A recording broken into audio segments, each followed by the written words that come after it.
Hi, and welcome back to Arno TV. I'm your lovable host Arno, coming back to you with another video. So, Happy New Year everybody. It's 2021, and let's hope that we have a better year than 2020, eh? Let's hope that we do, because we are starting 2021 with pretty much most of the country in full lockdown measures, aren't we? Okay, and let's not forget that we have a disgraceful, despicable government who have been who told us that all this would be over by Christmas months ago, didn't they? In the summer, they told us it'd be all over by Christmas, and now we've got them saying similar things, and the media pushing that narrative as well, that things are going to be all rosy and dandy and fine by the spring, okay? Which, you know, to me, I'm sorry, it's dangerous propaganda that these people are pushing, okay? Because let's look at where we are, and let's look at some of the articles that are out on the 1st of January 2021. So what I'm going to do is I'm going to go over the internet, and then we'll have a look at some of the articles today. Okay, so we'll start with this one in the Mail Online. UK announces another 53,285 coronavirus cases and 613 deaths, including an 8-year-old child, marking a 63% rise in infections in a week and 4 days in a row, with more than 50,000 positive tests. Okay, so I'm not going to read the whole article. As always, the links will be in the description. But what this article is basically saying is infection rates and death rates are on the rise. Okay, and if we look at the graphs that they're putting up here, you can see this is a graph showing the infection rates in the UK. Okay, and look at that. Look at where they were in March, and look at where they are now.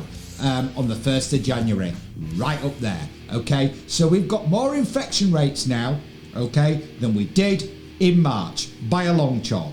Okay, so these lockdowns are quite clearly working, aren't they? Okay, and you can see here on the death rates, you know, we have death rates now that are comparable with April. Okay, this is where we're at on the 1st of January. A similar article in The Sun leading with a similar line.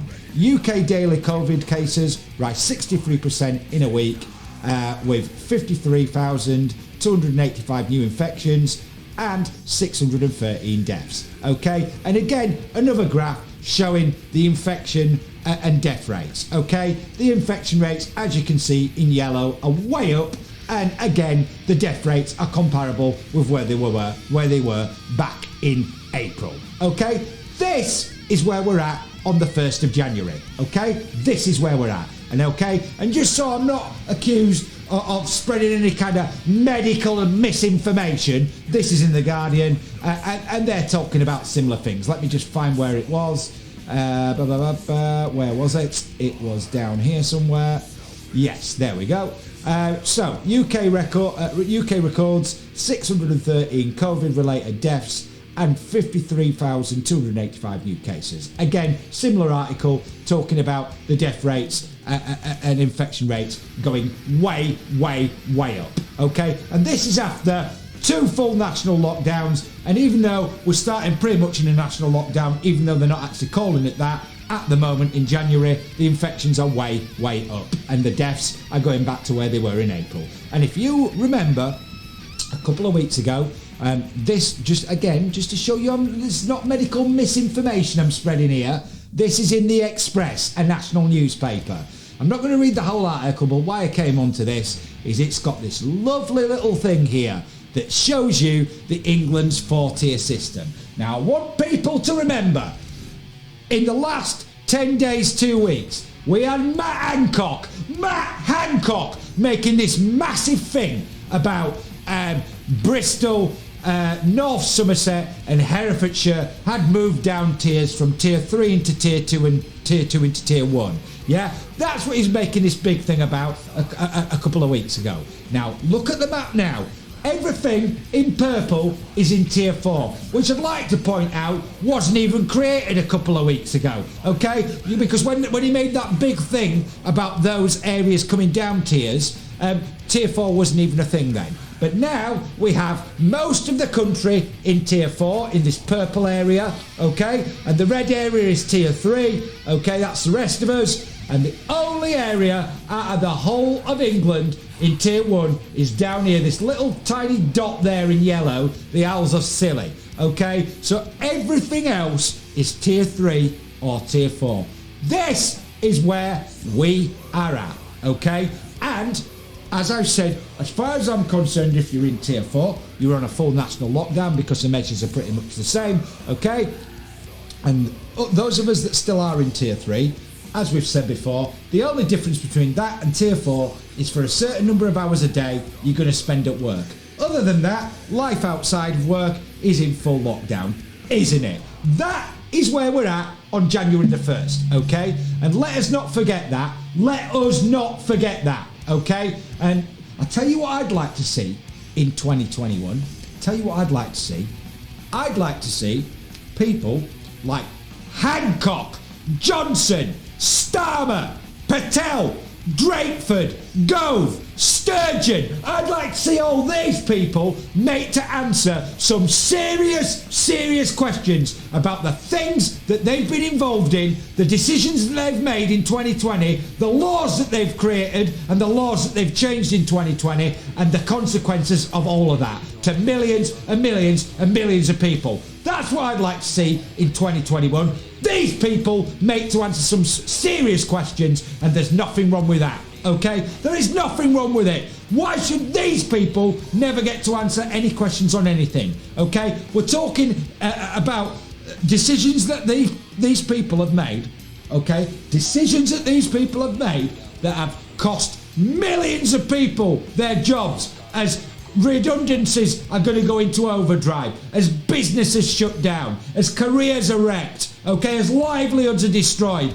That's what these people have been involved in, and let us not forget that, okay? Let us not forget about some of the things that these people have been involved in, okay? Let us not forget, like people like Hancock, who've dished out contracts to their mates, like Alex Bourne, okay? Who used to run a pub, who now suddenly supplies millions and millions of vials via a distributor to the NHS, okay? Let's not forget about things like that, okay? Let's not forget that. Let's not forget about the decisions that these people have made and the laws that they've enacted. Let's not forget about things like 73-year-old ex-nurses who were arrested after trying to get their 96-year-old mother out of a care home, who unfortunately had dementia, and she was so concerned about her welfare and her not being fed properly that she wanted to bring her home and look after her herself, and she was arrested for that under these draconian laws that these kind of people have passed. Let's not forget that, okay? Let's not forget about students up in Manchester who had 9 feet steel high fences erected around their halls of residence, okay? Let's not forget about COVID wardens turning up at students' houses with the police demanding to be let in and demanding to count who's in there. Let's not forget about things like that, okay? Let's not forget about some of the laws that these people have passed, okay? Let's not forget that, because these people have a lot to answer for, and there's no doubt about it. Okay, and these people are working hand in hand with the media, pushing their propaganda. Don't doubt it for 1 minute, okay? Because that is what's going on, okay? Let's not forget it. Because these people have a lot to answer for, a hell of a lot to answer for, okay? These people have made decisions that are going to affect people's lives for years and years and years. Because the world has been changed now, and it's never going to be changed back. So don't let these people try and, drip feed this idea into your head that things are all going to be fine and dandy by the spring, and we're all going to be outside in the sunshine, and it's going to be brilliant, and everything's going to be back to normal. This is a ludicrous fantasy that these kind of people, such as the Daily Mail, are pushing, okay? That's what's going on, okay? And let's not forget, for people that are new to my channel, okay, because Arno TV brings you information that, the mainstream media definitely won't bring you, and the government definitely won't talk about, okay? Such as, okay, for people that are new to my channel, if you're not aware of this, then you should be, okay? So, for example, let me just bring you up something that I'm going to show you that we've talked about, okay? Now, this is the kind of thing that our government are involved in, okay? And let's not forget that. So, if we just remember some of the things that we've spoken about on Arno TV, like this, okay, which was published, by the way, on the 23rd of October. Now, I want people to remember that this was published on the 23rd of October. Now, what is this, okay? This is a website, a procurement website, a European procurement website. Now, I know on January the 1st, we're not in the EU anymore, but until today, we were, okay? And our government, our despicable, disgraceful, disgusting excuse for a government, on the 23rd of October, published a tender on this site, didn't they? And look at this. What is this site? The TED, Tenders Electronic Daily. What is it? It's a supplement to the official journal of the EU. So, you know, is the EU lying about this? Because this is an official document, okay? Now, if you search in this search bar up here, this number, 506-291-2020, 506-291-2020, you're going to find a tender that the MHRA, and who are they again? Who are they? They're the regulatory body of the NHS, aren't they? They are the government, because if they weren't the government, their website wouldn't end in .gov.uk, would it? Okay, now the MHRA buyer organisation, as you can see here, put out a tender on the 23rd of October, didn't they? And let's have just a quick reminder of what this tender was about. So I'm going to read this to you word for word, so you know that I'm not spreading any misinformation. Now let's have a listen to this that our government were involved in last year. The MHRA urgently seeks an artificial intelligence software tool to process the expected high volume of COVID-19 vaccine adverse drug reactions, in brackets ADRs. So every time this tender refers to ADRs, you know it's talking about adverse drug reactions, okay? And ensure that no details from the ADRs reaction text are missed, okay? So, and look at what our beautiful, wonderful government spent on this. £1.5 million excluding VAT, okay? Now, what does it also say? The MHRA urgently seeks an artificial intelligence AI software tool to process the expected high volume of COVID-19 vaccine adverse drug reactions and ensure that no details from the ADR's reaction text are missed. Now let's have a look at an explanation of what this tender is actually about. Okay, now I want people to listen very carefully to this. For reasons of extreme urgency, under Regulation 32 in brackets 2 in brackets C, related to the release of a COVID-19 vaccine, the MHRA have accelerated the sourcing and implementation of a vaccine-specific AI tool. Strictly necessary.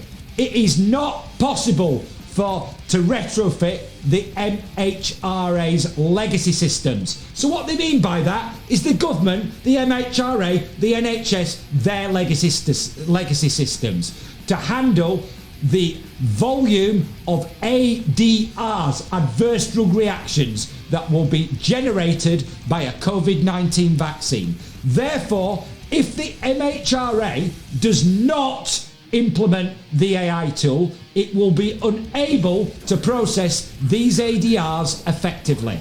This will hinder its ability to rapidly identify any potential safety issues with the COVID-19 vaccine and represents a direct threat to patient life and public health. Okay? And the reasons for extreme urgency is because the MHRA, and who are the MHRA? They are the government, the NHS. They recognise that its planned procurement process for the Safety Connect programme, including the AI tool, will not have concluded, I repeat, would not have concluded by vaccine launch, leading to an inability to effectively monitor adverse reactions to a COVID-19 vaccine. Okay, this is what our disgusting, despicable government knew on the 23rd of October.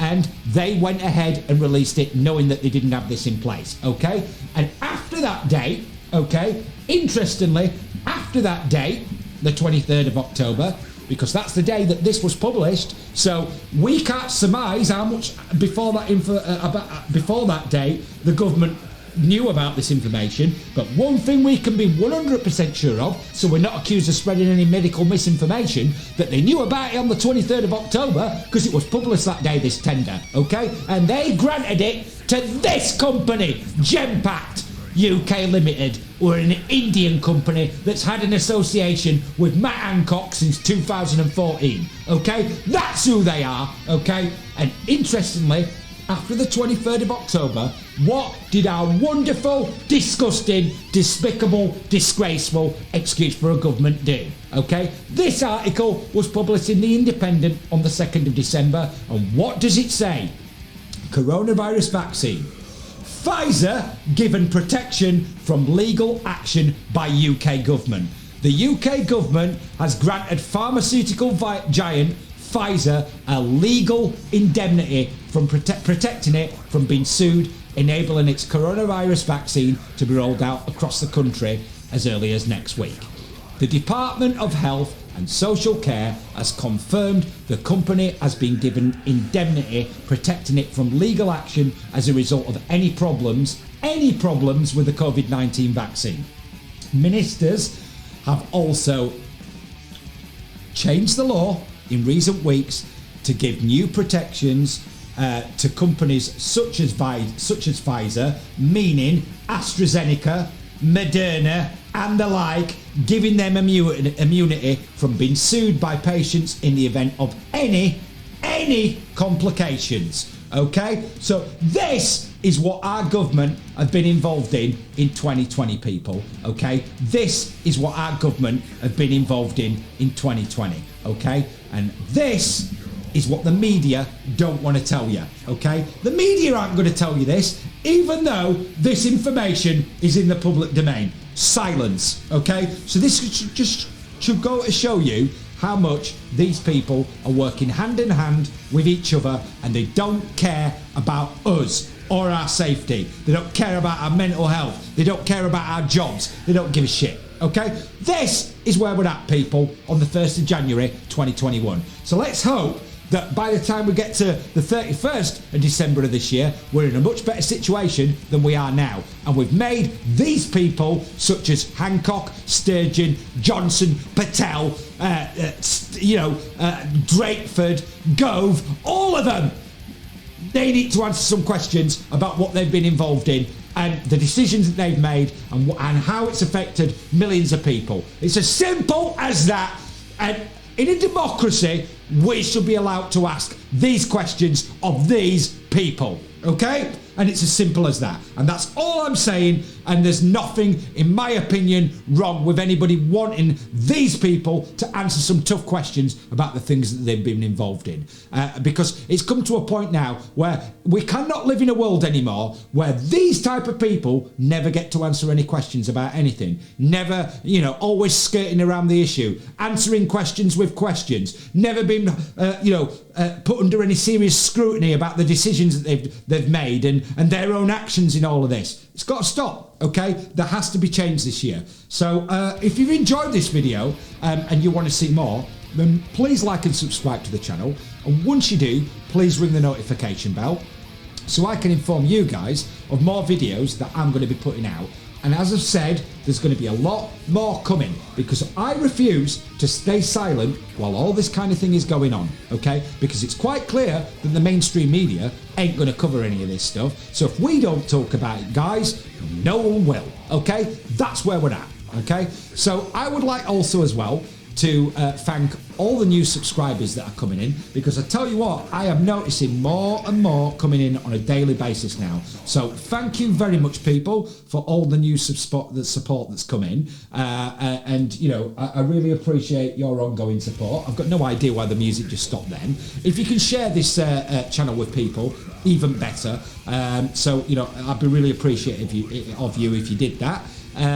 The channel is also replicated on BitChute as well, so you can find all Arno TV videos there under Arno TV, and you will also find the one video that YouTube censored is still up there, so you can go and watch that as well, and I'd advise you to go watch it. Okay, now I'm going to be back soon with some more videos for you. You can bet your bottom dollar on that, but until I am, I want to thank everybody for watching Arno TV. Take care, guys. You know, look after yourselves, obviously your friends and your family and your loved ones, and checking on people that you don't live with, because mental health is a serious issue right now with all these lockdowns. But I'm going to be back soon, so take care, guys. Stay rock and roll. Thanks for watching Arno TV, and I'm going to be back very soon with some more videos for you.